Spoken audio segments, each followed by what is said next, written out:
more time, this last combo will the end from the top. So from tada. Tarara. Dire-diretso na po ito, okay? Ready? Inhale. Exhale. Forward ka na lang siguro dito. Para, yeah. And exhale. Ready? And 5, 6, set. Tarara. 1. Yeah. Tarara. 1, 2, and 3. Ready for 5, 6, set. Tarara. 1, 2, and 3, 4, and 5, 6, and 7, 8. 1, 2, 3, 4, 5, 6, 7, 8. Good. 1, 2, sharp. 3, 4, and 5, 6, 7, 8. 1, 2, 3. All the way, dire-diretso. 5, 6, 7, 8. Tapos, Joker, yung hands mo, hindi ka na nagkakares. Caress Saan pa to? din. Sa 3. 3. Ah, Yan. ito. Nangyari, nakaangat lang siya. So, caress Tracing pa din. ko na lang. Tracing pa din. Okay?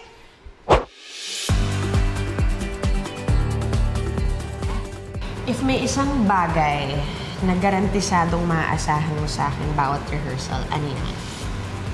Tatagalogin ko. Ito yung sipag mo. Siyempre.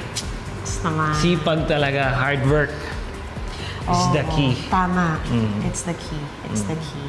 I would say, if I had to answer that naman para sa'yo, I would say, yung reliability as a partner, as a coach na rin minsan. Kasi malaking bagay yun malaking bagay yun. It's one thing na we can do our runs on our own, but it's another thing na you have your background as a coach na na-incorporate natin sa partnership. Tama naman. I can rely on you and you are self-sustaining din. Kaya malaking bagay yun.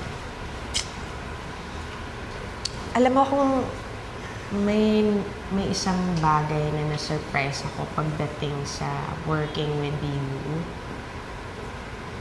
Siguro it's it's yung you have this hindi siya masyadong lumalabas kasi ang nakikita nila yung nakangiting joker, yung friendly, yung very pleasant to be around, pero yung fighting spirit mo din. Yung lakas ng attitude to be present and to grow. Kasi nga, coming from yung pinagdaanan mo last year, and now your journey of not just healing your body, pero making it better. Yun, I think doon ako na-surprise na kasi I didn't know that about you. So, ang sarap nun ma-experience and makita yung growth mo doon. Siguro kung ako naman sasagot ng tanong na yun, I think mas nagulat talaga ako sa work ethics mo, ate. Yes, talaga. Kasi, I mean, given sa atin na talagang mag-work hard ka, pero yung work ethics mo like, sinasabi mo, nag-review ka sa bahay, talaga? Ginagawa mo yun? Like, parang, hindi ko ina-expect na gagawin mo yun. Really? Ayoko mapahiya sa'yo eh. Hindi. At saka, yun, yung nagiging present ka rin lagi sa training natin. Kahit nakakalipad na yung utak mo, andun ka pa din, pinipilit natin nasa training pa rin yung utak. So, yun, sobrang salute ako sa work ethics mo, ate. Solid. 5, 6, 7, 8. 1 and 2 and 3 and 4, 5 and 6 and 7, 8, 1 and 2, 3 and 4, 5, 6, 7, down, 1, 2, 3, 4, 5, 6, 7, slow, 1, 2, 3, 4, dug dug, dug dug, darara, 1, 2 and 3, 4 and 5, 6 and 7, 8, 1, 2, 3, 4, up, 5, 6, 7, 8, 1, 2, sharp, and 5, and 6, 7, arms, 1, 2, 3, 4, angat, and dapa, and higa. Okay. I think because maraming bagong stunts for the both of us in the piece, and yung mga stunts na yun kasi kailangan din siya to show the leveling up ng contemporary piece na to. Because ako, for one, ang dami ko nang ginawa in the previous episodes na contemporary, so I need to showcase something new. Hindi lang yung kaya kong ma-achieve mag-point ng toes ko. Kailangan, you know, pati liftings, pati yung movement, yung tempo din ng ginagawa kong contemporary. I need to show variation there. So I think doon ako naninibago na in the past, I think medyo nagkaroon pa ako ng room to breathe kahit na nakakapagod pa rin yung mga ginawa ko. This one, it's a lot of new sets for me to move between na bago din talaga. Bago lahat. Yeah, tulad ng sabi ni Ate Yaz na bago yung mga stunts na ginagawa namin. So, kahit ngayon na masasabi ko na medyo may power na ako, pero yung chemistry naman namin sa stunts na bago, hindi pa ganun na kumakabit. So, talagang kailangan namin, wala kaming choice kundi talagang aralin and practicein yung stunts na yun. So, para maging in sync kami and yung chemistry namin, malagay namin dun sa simpleng stunts na yun. Oo, So, yun. Sa pagko-contempt naman sa akin, bago pa rin sa feeling ko. So, hindi ko siya pwedeng ano-anuhin na hindi ko i-reviewin. So, kailangan magre-review kami ng sabay para yung hindi ako pwedeng magsosolo lang nung nagko-contempt mag-isa. Yun din yung challenge dito sa piece, no? Hindi pwedeng mag-isa i-rehearse, lalo na yung stunts, kailangan dalawa kayo, may weight shifting, ayun, mga ganung bagay. So, yeah, lalaban namin to. Oo. Jadu yan.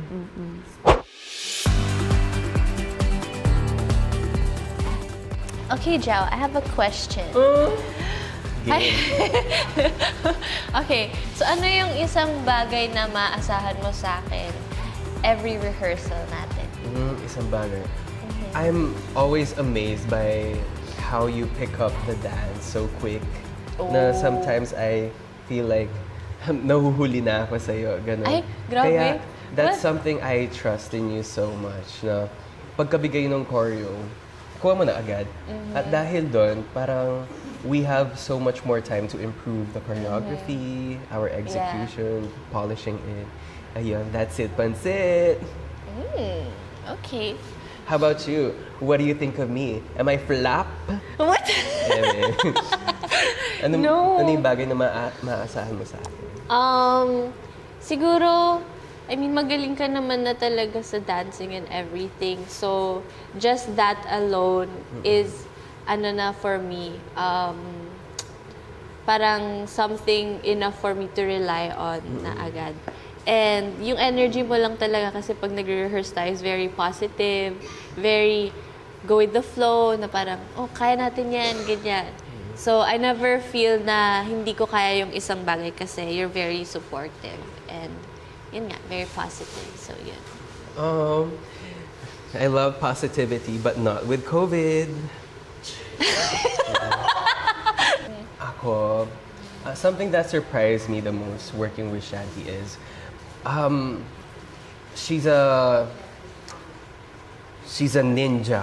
Anong job? Isa siyang ninja. Wow. Kasi parang, okay, there's Shanti, like very idol vibes, pero she has a lot of hidden cards in her sleeves. Kasi kunwari, papagawa mo to sa kanya. Shanti, kaya mo ba to? Wow, kaya niya. Shanti, kaya mo ba to? Wow, kaya niya, ganun. I didn't know that. Thank you. Yun nga, kasi si Jao, parang never ko na feel, I mean, looking at Jao, lagi siyang, I can do this, I can do that, ganyan. So, feeling ko working with Jao, nahahawa ko sa ganun na mindset niya and sa energy niya na oh, let's go, let's do this, let's try it. Gaganyan lang siya. If kaya niya or hindi, ititry namin. And na-amaze ako kasi, bakit hindi ko tinatry to? Hindi naman pala siya nakakatakot gawin or hindi naman pala siya, and it's fun. And it feels fulfilling once you get to do something na mahirap tignan, ganyan. So, yun yung something na na-surprise din ako sa namin na, parang walang energy of, oh my gosh, ang hirap naman yan. It's always, we can do this. Oh, nagawa natin. Yay! Ganyan kami. True. So,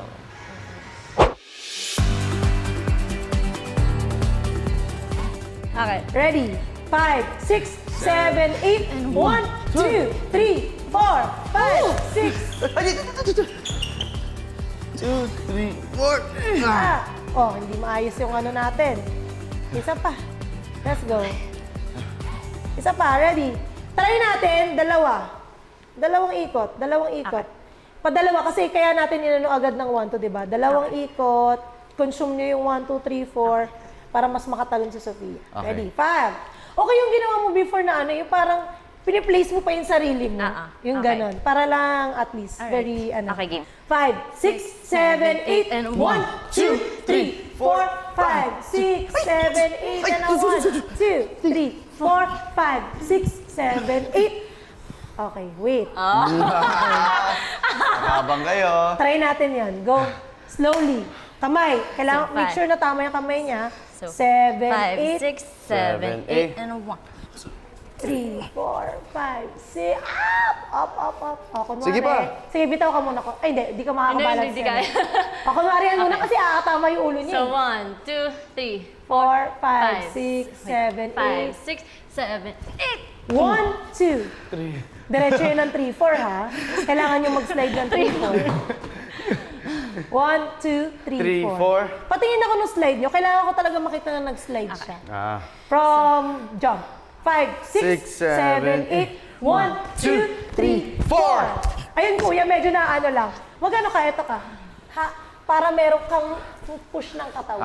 Okay. So wag mo ibagsak yung tuhod mo. Mag-alalay ka para May konting ano. makapag-slide. Okay. Yes. Isa pa, go. Kailangan makita nag-move. Ready? 5, 6, 7, 8. 1, 2, 3, 4, 5, 6, and a 8, and a 1, 2, and 3, and 4, 5, 6, 7, 8, 1, 2, 3, 4. Okay. Okay. Actually, no surprises at all for me. Kasi going into this duo and into this phase ng competition, nagkatotoo lahat ng in-expect ko kay Sofia. The determination, willingness to win, may competition experience. Alam namin yung formula on how to capitalize on every genre. Paano kami magtutulungan. Yung mga late night messages namin sa isa't isa. Ito. Okay ito. Ako for me naman, totoo din naman yung sinabi ni Kuya Rocco. Wala rin talaga masyadong surprise. Kasi I think isa din yung fact na ilang beses din kasi kami nagpalit-palit ng duos. So, alam na namin yung isa't isa. And I think ang pinaka na ano na lang sa akin is grabe mag-lock in si Kuya. As in, kung lock in talaga siya sa pyesa, lock in siya na kahit madaling araw nagchat-chat siya na parang, uy, pwede natin to gawin. Or Ano oras? mga alas 4, nagchat-chat pa siya na parang, uy, pwede natin gawin tong stud na to, ganun. Tapos, yung every time na, kasi syempre hindi lang naman ito yung ginagawa natin, hindi lang naman tayo sumasayaw. Ang dami nating buhay outside dancing. And I'm sure si Kuya sobrang busy niyan with a lot of things. Pero kaya niya talagang kaya niyang focusan tong ginagawa niyang to. And syempre, malaking bagay yun for me as a partner. And syempre sa buong show. So, I think, ayun. So, malaking bagay na nagko-competition siya dati. Tapos ako galing ako starstruck. So, yung mindset namin na nag-combine kami, forced to be reckoned with. Yes. On the floor.